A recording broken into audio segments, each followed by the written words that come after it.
ದೈತ್ಯನಿಗೆ ಭಸ್ಮಾಸುರನೆಂದು ನಾಮಾಂಕಿತವನ್ನು ಮಾಡಿದರು. ಆಗ ಭಸ್ಮಾಸುರನು ನಮ್ಮ ಪರಶುರಾಮೂರ್ತಿಗೆ ಪ್ರತಿದಿನವೂ ನೂತನ ಚಿತಾಭಸ್ಮವನ್ನು ತಂದುಕೊಡುತ್ತಾ ಪರಶುವನ ಚಿತ್ತವನ್ನು ಒಲಿಸಿಕೊಂಡಿದ್ದರು. ಆಗ ಒಂದು ದಿನ ಭಸ್ಮಾಸುರನು ತನ್ನೊಳಗೆ ತಾನೇ ಯೋಚಿಸುತ್ತಾನೆ, ಓಹೋ, ದೇವತೆಗಳು ಇಷ್ಟೊಂದು ಪೂಜ್ಯರಾಗಿರುವರಲ್ಲ, ಪ್ರಾರ್ಥನೆಯನ್ನು ಕಂಡು ನಿದ್ದೆ ಮಾಡುತ್ತಿರುವರಲ್ಲ, ನಾನು ಹುಟ್ಟಿದ್ದಕ್ಕೆ ಸ್ವಾರ್ಥಕವೇನು ಮತ್ತು ನನ್ನ ಕುಲಕ್ಕೆ ಏನು ಮಾಡಲಾಗುವುದೆಂದು ಯೋಚಿಸಿ ಕೈಲಾಸಕ್ಕೆ ಓಡಿ ಹೋಗಿ, ಹೇ ಪರಶುರಾಮೂರ್ತಿಯೇ, ನಾನು ಇಂದು ಎಷ್ಟು ತಿರುಗಿದರು ಈ ಭೂಲೋಕದಲ್ಲಿ ನೂತನ ಚಿತಾಭಸ್ಮವು ಸಿಕ್ಕಲಿಲ್ಲ. ಆದ ಕಾರಣ ನಾನು ಯಾರ ತಲೆಯ ಮೇಲೆ ಹಸ್ತವನ್ನು ಇಡುವೆನು ಅವರು ಹೊತ್ತ ತಕ್ಷಣದಲ್ಲೇ ಸುಟ್ಟು ಭಸ್ಮವಾಗಬೇಕು. ಇಂತಹ ವರವನ್ನು ನೀನು ನನಗೆ ಕೊಟ್ಟರೆ ನೀವು ಕೇಳಿದಾಗಲೆಲ್ಲ ನೂತನ ಚಿತಾಭಸ್ಮವನ್ನು ತಂದು ಕೊಡುತ್ತೇನೆ ಎಂದು ಹೇಳಲು, ಆಗ ನಮ್ಮ ಪರಶಿವನು ಆ ದುಷ್ಟ ರಾಕ್ಷಸರಿಗೆ ಈ ವರವನ್ನು ಕೊಡಲು ಸಿದ್ಧನಾಗಿರುವ ಸಮಯದಲ್ಲಿ ಆಗ ಪಕ್ಕದಲ್ಲಿ ಕುಳಿತಿದ್ದ ಪಾರ್ವತಾದೇವಿಯು, ಹೇ ಪತಿದೇವ, ಈ ದುರುಳನಾದ ದಾನವನಿಗೆ ಇಂತಹ ವರವನ್ನು ಕೊಡಬಾರದು. ಒಂದು ವೇಳೆ ವರವನ್ನು ಕೊಟ್ಟರೆ ಅನರ್ಥವಾಗುವುದೆಂದು ಸಾರಿ ಸಾರಿ ಹೇಳಲು ಪಾರ್ವತಾದೇವಿಯಂತೆ ನಂದಿ ಭೃಂಗಿಗಳು ಸಹ ನುಡಿದರು. ಆದರೂ ಇವರ ಆತ ಮಾತನ್ನು ಲಕ್ಷೀಕರಿಸದೆ ಆ ಭೋಲನಾಥನು, ಹೇ ದೇವಿ, ಈ ಭಸ್ಮಾಸುರನು ನನ್ನ ಪರಮ ಭಕ್ತನಿರುವಳು, ಅಲ್ಲದೆ ನನ್ನ ಮಗನಂತಿರುವಳು. ಆದ ಕಾರಣ ಈ ಭಸ್ಮಾಸುರನಿಂದ ಯಾವುದೇ ದುಷ್ಕಾರ್ಯವು ನಡೆಯಲಾರದೆಂದು ಭಸ್ಮಾಸುರನ ಇಷ್ಟದಂತೆ ಅವನಿಗೆ ವರವನ್ನು ದಯಪಾಲಿಸಲು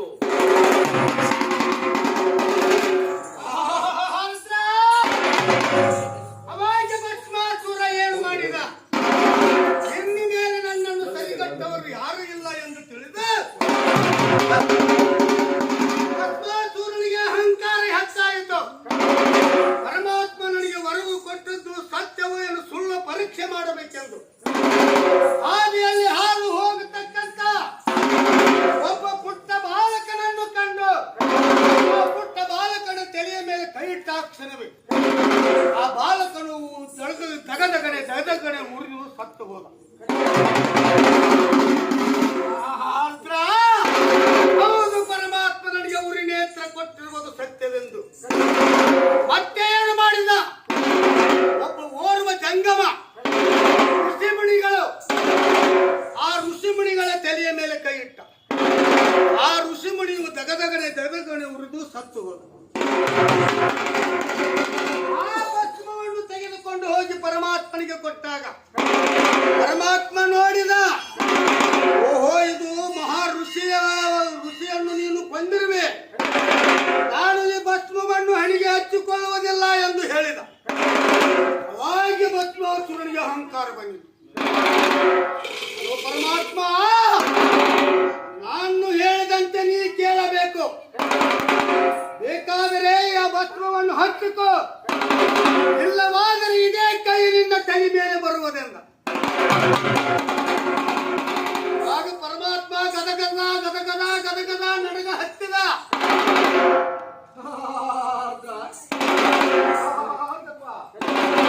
ಆಗ ಭಸ್ಮಾಸುರನು ಮದೋನ್ಮತ್ತನಾಗಿ ಭೂಲೋಕದಲ್ಲಿ ಋಷಿಮುನಿಗಳಿಗೂ ಮಾನವ ದಾನವರೆಲ್ಲರಿಗೂ ಜ್ಞಾನಾಯುಧದಿಂದ ತೊಂದರೆ ಕೊಡ ಹತ್ತಿದರು.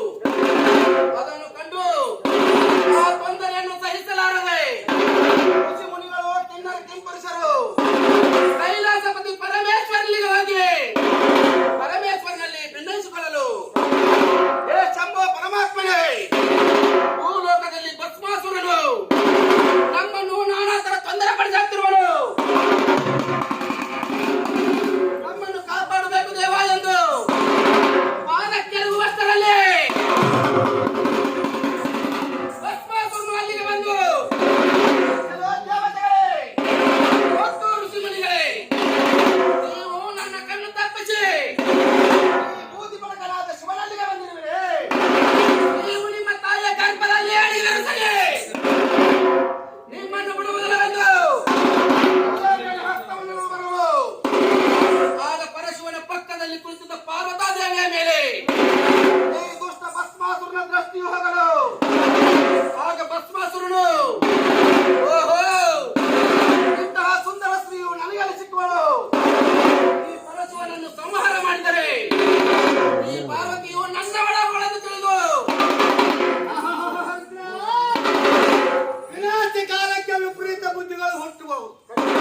ಯಾಕಂದ್ರೆ ಪರಮಾತ್ಮನಿಂದ ಉರಿಯಾಸ್ತ್ರ ಪಡೆದಿದ್ದ ಭಸ್ಮಾಸುರ ಪಾರ್ವತಿಯ ರೂಪವನ್ನು ನೋಡಿ ಪರಮಾತ್ಮನನ್ನು ಕೊಂದು ರುದ್ರ ಪರಮಾತ್ಮನನ್ನು ಕೊಂದು ಈ ಪಾರ್ವತಿಯನ್ನು ನನ್ನ ವಶ ಮಾಡಿಕೊಳ್ಳಬೇಕೆಂದು ಭಸ್ಮಾಸುರ ಏನು ಮಾಡಿದ?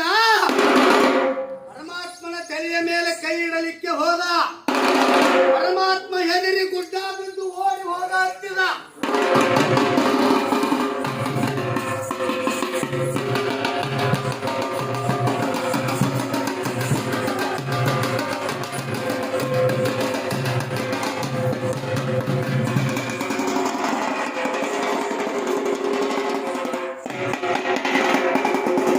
ಪರಮಾತ್ಮ ಓಡಿ ಹೋಗುವುದನ್ನು ವೈಕುಂಠಪತಿಯಾದ ವಿಷ್ಣು ನೋಡಿದ. ಮರುಳ ಶಂಕರ, ಬೇಡಿದವರಿಗೆ ಬೇಡಿದ್ದು ಕೊಟ್ಟು ಬಿಡುವಂತ ಈ ಮರುಳ ಶಂಕರ ಹೇಗಾದರೂ ಮಾಡಿ ಭಸ್ಮಾಸುರನನ್ನು ಸಂಹಾರ ಮಾಡಬೇಕೆಂದು ಅವಾಗ ಏನು ಮಾಡಿದ? ವಿಷ್ಣು ಮೋಹಿನಿಯ ರೂಪವನ್ನು ತಾಳಿದ. ಒಳ್ಳೆ ಸುಂದರ ಸ್ತ್ರೀಯಳಾದ, ನೋಡಿದರೆ ಬಿಡುವಾಗೆ ಇಲ್ಲ. ವಿಷ್ಣು ಸುಂದರ ಸ್ತ್ರೀಯಳಾಗಿ ಭಸ್ಮಾಸುರನ ಮುಂದೆ ಬಂದು ನಿಂತಳು.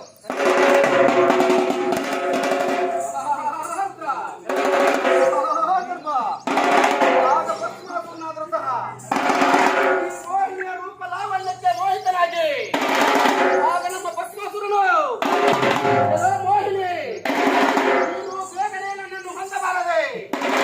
ನನಗೆ ಕಾಮದ ಬಹಳವು ಬಹಳವಾಗಿರುವುದು. ಆದ ಕಾರಣ ನೀನು ನನ್ನನ್ನು ಲಗ್ನವಾಗಬೇಕು ಎಂದು ಮೋಹಿನಿಯ ಪಕ್ಕದಲ್ಲಿ ಹೋಗಲು ಹಾಗೆ ಮೋಹಿನಿಯ ರೂಪದಲ್ಲಿದ್ದ ವಿಷ್ಣು ಹೇಳಿದ, ಭಸ್ಮಾಸುರ ಮುಟ್ಟಬೇಡ, ಯಾಕಂದ್ರೆ ನನ್ನದೊಂದು ವ್ರತ ಇರುವುದು. ಆ ವ್ರತವನ್ನು ನೀನು ನೆರವೇರಿಸಿಕೊಟ್ಟರೆ ಎಂದು ನಾನು ಲಗ್ನ ಮಾಡಿಕೊಳ್ಳುವೆನು. ಇದುವರೆಗೆ ನಿನ್ನಂತ ಪುರುಷರು ಯಾರೂ ಸಿಕ್ಕಿಲ್ಲ. ನಾನು ಲಗ್ನ ಮಾಡಿಕೊಳ್ಳುವೆನು, ಆದರೆ ನನ್ನ ವಚನವನ್ನು ನಡೆಸಿಕೊಡಬೇಕೆಂದು ಕೇಳಿದಳು ಮೋಹಿನಿ. ಆಗ ಭಸ್ಮಾಸುರನಾದರೂ ಸಹ ಆ ಮೋಹಿನಿಯ ರೂಪ ಲಾವಣ್ಯಕ್ಕೆ ಮೋಹಿತನಾಗಿ ಮರುಳನಾದ ಭಸ್ಮಾಸುರನು "ಎಲ್ಲೋ ಮೋಹಿನಿ, ನೀನು ಹೇಳಂತೆ ನಾನು ಕೇಳುವೆನು. ನೀನು ಯಾವ ರೀತಿ ನಡೆದುಕೊಳ್ಳುವೆ ಎಂದು ಹೇಳು, ಅದೇ ರೀತಿಯಾಗಿ ನಡೆದುಕೊಳ್ಳುವೆ. ನನ್ನನ್ನು ಬೇಗ ಹೊಂದಿಕೋ ಎಂದು ಹೇಳಲು ಭಸ್ಮಾಸುರ ಕೇಳು, ನಾನು ಭರತನಾಟ್ಯದಲ್ಲಿ ಬಹಳ ಪವಿತ್ರಳಾಗಿದ್ದೇನೆ. ನನ್ನನ್ನು ಯಾರು ಸೋಲಿಸುವರೋ ಅವರನ್ನು ನಾನು ಲಗ್ನ ಮಾಡಿಕೊಳ್ಳಬೇಕು. ನಾನು ಯಾವ ಪ್ರಕಾರ ನರ್ತನ ಮಾಡುವೆನೋ ಅದರ ನನ್ನಂತೆ ನೀನು ಕುಣಿಯಬೇಕು. ನನ್ನನ್ನು ನೀನು ಸೋಲಿಸಿದ್ದಾದರೆ ನಾನು ನಿನ್ನನ್ನು ಲಗ್ನ ಮಾಡಿಕೊಳ್ಳುವೆನೆಂದು ಇವತ್ತು ಮೋಹಿನಿ ಹೇಳುತ್ತಾಳೆ, "ಎಲ್ಲೋ ಭಸ್ಮಾಸುರನೇ, ಒಂದು ವೇಳೆ ನನ್ನ ಮಾತಿಗೆ ತಪ್ಪಿದರೆ ನಾನು ನಿನಗೆ ಮೊದಲೇ ಮಾತು ಕೊಡುವೆ. ನಾನು ನರ್ತನವನ್ನು ಮಾಡಿದಂತೆ ನೀನು ನರ್ತನವನ್ನು ಮಾಡಬೇಕು. ಒಂದು ವೇಳೆ ಮಾಡದಿದ್ದರೆ ಇದೋ ಈ ವಟು ದೇವತೆಯು ನಿನ್ನನ್ನು ಕೊಂದೇ ಬಿಡುವಳು" ಎಂದು ಹೇಳಲು ಆಗ ನಮ್ಮ ಭಸ್ಮಾಸುರನು ಹಾಗೆ ಆಗಲೆಂದು ವಚನವನ್ನು ಕೊಟ್ಟನು. ಅವಾಗೆ ಮೋಹಿನಿ ಭರತನಾಟ್ಯವನ್ನು ಶುರು ಮಾಡಿದಳು.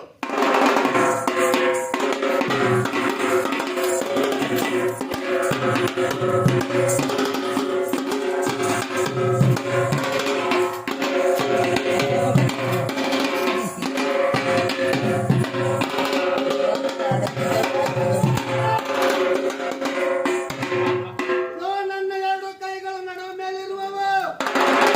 ಕೈಯನ್ನು ಬೀಸಾಡುತ್ತಿರುವೆಯಲ್ಲ, ನಾನು ನಡು ಮೇಲೆ ಕೈಯನ್ನು ಇಟ್ಟುಕೋ ಎಂದು ಹೇಳಿದರು. ಹಾಗೆ ಭಸ್ಮಾಸುರ ನಡುವ ಮೇಲೆ ಕೈಯನ್ನು ಇಟ್ಟುಕೊಂಡ. ಮತ್ತೆ ಭರತನಾಟ್ಯವನ್ನು ಶುರು ಮಾಡಿದ.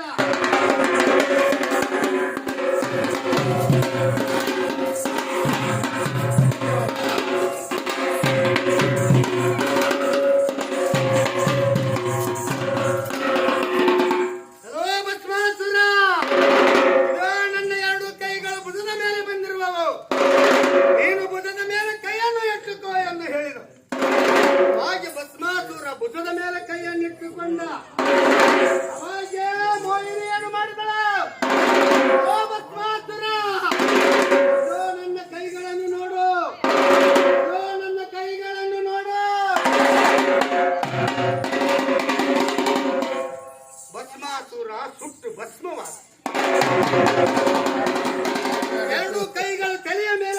ಕ್ಷಣವೇ ನನ್ನವರವೇ ತನಗೆ ಶಾಪವಾಯಿತು.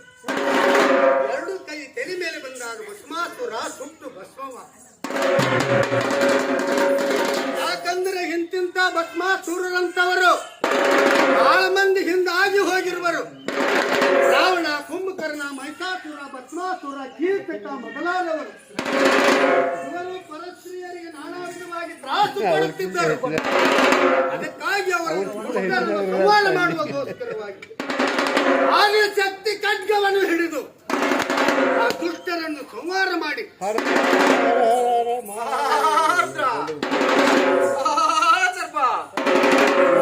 ಭಸ್ಮಾಸುರನು ಹುಟ್ಟು ಭಸ್ಮವಾದದ್ದನ್ನು ಕಂಡು ದೇವತೆಗಳು ಹರ್ಷಗೊಂಡರು. ಆಗ ನಮ್ಮ ವಟುವೇಷ ಧರಿಸಿದ ಶಿವನು ವೀರ್ಯವನ್ನು ಹುಟ್ಟಿದನು. ಅದು ಅಸ್ತ ಭಾಗವಾಯಿತು. ಅದರಿಂದ ಅಸ್ತ ಭೈರವರು ಹುಟ್ಟಿದರು. ಆಗ ವಟುವೇಷಧಾರಿಯಾದ ಪರಶಿವನು ವೇಷವನ್ನು ತೋರಿ ಕೈಲಾಸದತ್ತ ಎಲ್ಲರಿಗೂ ಸಂತೋಷವನ್ನು ಕೊಟ್ಟು ಕೈಲಾಸದತ್ತ ಪವಿತ್ರ ಪಡೆದ್ರ.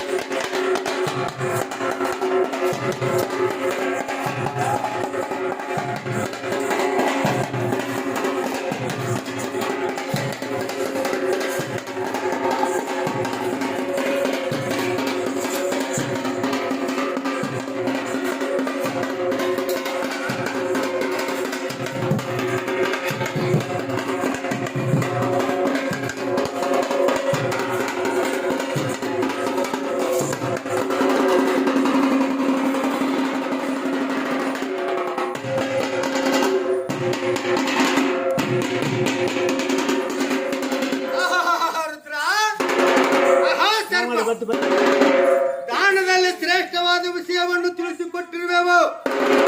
ಯಾವುದಂದ್ರೆ ದಾನದಲ್ಲಿ ಸಮಾಧಾನ. ಯಾಕಂದ್ರೆ ಸಮಾಧಾನದಿಂದ ತಾವು ಎಲ್ಲರೂ ಕರ್ಣಪಟ್ಟದಗಳು ಪುರುವಂತರ ವಚನವನ್ನು ಕರ್ಣಪಟ್ಟದಳು ಹಾಕಿಕೊಳ್ಳುವೆ. ಇದೇ ದಾನದಲ್ಲಿ ಶ್ರೇಷ್ಠವಾದಂತ ದಾನ ಅರಿಬಿ ದಾನ. ಅರಿಬಿ ಅಂತ ಯಾಕೆ ಹೇಳ್ತಾರೆ? ಅರುಳು ಜನ್ಮ ಇದು. ಅದಕ್ಕಾಗಿ ಅರಿಬಿ ದಾನ ಮಾಡ್ತಾರೆ.